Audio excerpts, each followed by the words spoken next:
Rosenkrantz Garden at 8. If you are in the Bergen area, please come down to the hotel where you're most welcome to join us in this very special edition of Out of This World Radio. You can listen in always on the internet to the shows at www.1150kknw.com for live shows, or afterwards at www.outofthisworld1150.com by the next day. Out of This World Radio focuses on out-of-this-world information, including psychic phenomena, UFOs, metaphysics, and predictions for the coming years in Seattle, United States, and beyond. We will have only the best psychics and UFOs, contactees, and researchers in the world on the program, and I guarantee it will be the most interesting radio program you've ever listened to. We are also the fastest-growing psychic, UFO, metaphysical radio program in the world, and we now have listeners in over 60 different countries. The purpose of this program is to raise consciousness to make this world a better place to live, and with everyone's help, I know we will be successful.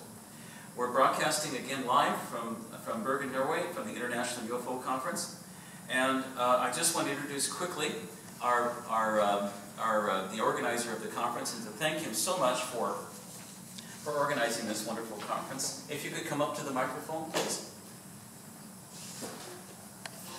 Terry, why don't you say a few words to my listeners and introduce yourself?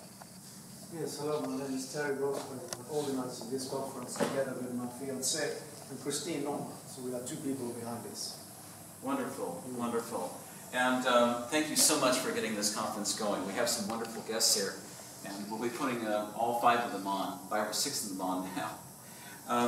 Our first guest is a wonderful lady named Onec, who was actually brought to this planet when she was a very young girl from Venus, where she was born in another dimension. She writes that she was able to retain the information from her past life on Venus, as well as other reincarnations. Her book, UFO From Venus I Came, is a fascinating account of her life on this planet as well as on other planets. Her website is http://Omnec, spelled OMEC-ONEC.com/. And we have about 4 or 5 other wonderful guests coming after her. But first I wanted to start with Omnec. Omnec, how are you tonight? Oh, I'm quite well, thank you. Well, I said tonight because it's now 11:11 p.m. And for those of you who know angelic numbers, 1111 is a special number. It donates higher angelic activity, so it's significant we're starting your interview at 11:11 p.m. Oh, wonderful. Norway time, or 2:11 p.m. Seattle time. Could you tell us a little bit about your background and how you got interested in this area? Well, I introduce myself. My name is Onec. I came from the planet you know as Venus, but from the astral dimension. And I've been living on Earth all my life and will continue to do so until my mission is finished, raising the consciousness of mankind and spreading the unconditional love that will support this system. Wonderful. Omnec gave a wonderful lecture earlier today at the conference, and she explained that the difference, the humans here on the planet actually came from different parts of the solar system, the galaxy. Could you explain that to my many listeners around the world? I'll certainly try. A long time ago, before Earth was ever created, these human beings, far other systems and galaxies, got a message from the higher ascended masters and their spiritual guidance, and were told they were to bring human life into this system here, because there was no human life. And so there were 4 different races: red, yellow, and black, and white. And they loaded up huge motherships and traveled far, far away to this system and inhabited the first planets they found that could support their life and were similar to their home planets, which were Mars, Saturn, Venus, and Jupiter. Jupiter was the chosen home for the black race, and Mars was the yellow race, and Saturn was the red race, and the white race chose Venus. And then later, when the Earth was created, they colonized the Earth. Fascinating. Now, one question my many listeners may have, Onec, is what happened to these other races? Is, for example, Mahr still inhabited today? No. They're all living in a higher frequency called the astral level, but they do have one city on each planet that exists on the physical as well as the other dimensions, and this allows them to manifest a physical body to live and work in the physical universe. There is a guest, a wonderful guest coming on later to this show tonight named Scott Lemriel. Scott's been on my program several times before. He's had direct face-to-face contact with the Galactic Alliance for the last 52 years. And he's told me in his own private discussions there are actually 40 different planets in this solar system but in other dimensions. So what you're saying to my listeners around the world tonight is that you came from a different dimension, yet you were human, of course, and you came to this planet.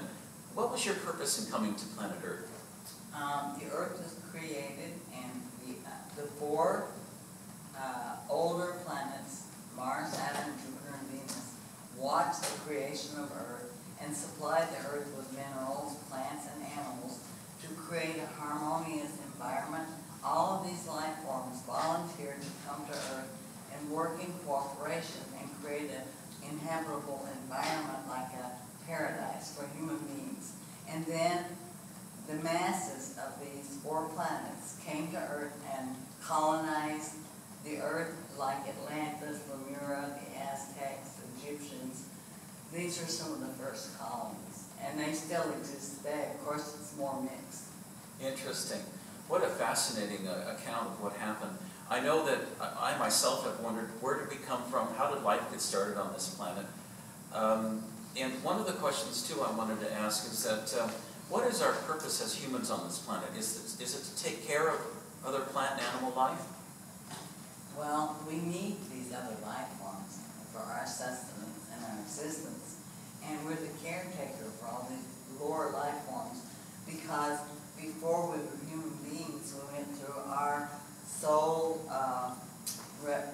evolution and eventually attained being a human. So we have to care for these other life forms and realize that we were once them and we need them for our existence. And be thankful and give them love and care, and that's the only thing that's necessary. And I have to mention this now. There have been programs in the past and governments on this planet, of course, who haven't taken care of the environment very well. I'm thinking of, for example, there's a program by the U.S. Navy testing a new sonar that they have admitted in the next 5 years that they expect to kill 12 million whales and dolphins. I find that totally terrible, but at any rate, that's not in line with our sole purpose of taking care of this planet. No. We have a transformation that's in process now, so all that is changing because the controlling forces, the negative forces, will no longer be able to inhabit the Earth or stand the frequency of the change that is coming for mankind.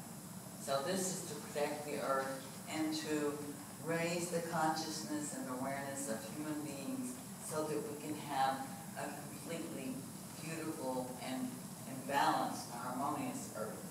Well, I have to tell you, my many friends around the world, that Patricia Corey, a wonderful author, has written a book about the whales and dolphins, and she spearheaded an effort to try to save these beautiful creatures from destruction by our government. There is a lawsuit that has been filed against the U.S. government in the U.S. District Court in Hawaii by the Natural Resources Defense Council in New York. If you can help them, I know they would appreciate your help.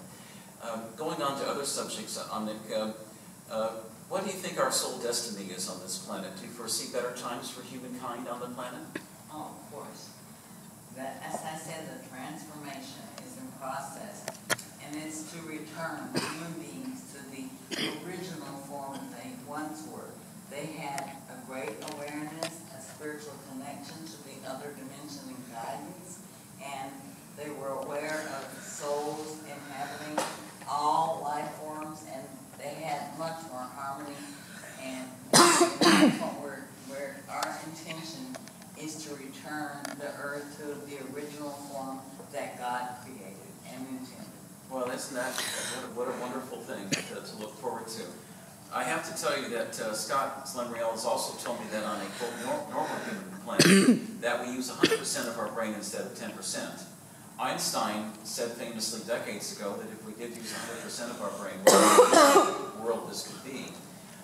The other thing too is that on a normal planet, I've been told that we live to 1,000 years on average, and sometimes much more. But when you live to 80 years on this planet, and you don't remember your past, and you're only using 8 to 10% of your brain, it's hard to evolve. And people often are born into this existence without knowing what to do, what they're supposed to do. And I think that certainly we're meant to be caretakers of this planet and to live much longer and be happier than we are currently. Exactly, and I'll speak more about that tomorrow at the conference. I'll speak about the transformation and how that humans were genetically manipulated and the brain has divided so that only intact part that functions is in the physical realm. And the abilities that you used to have and were able to use were lying dormant because of this manipulation. I'll express more about it tomorrow. Okay, good. Okay, and I'm going to say goodnight to everybody and give you a Venusian greeting, a mule, a batu, barak of the shop. That means may the universal love and blessings be. Isn't that nice? What a nice thing to say. Oh, thank you. Please say goodnight to all my listeners around the world. Good night, everybody.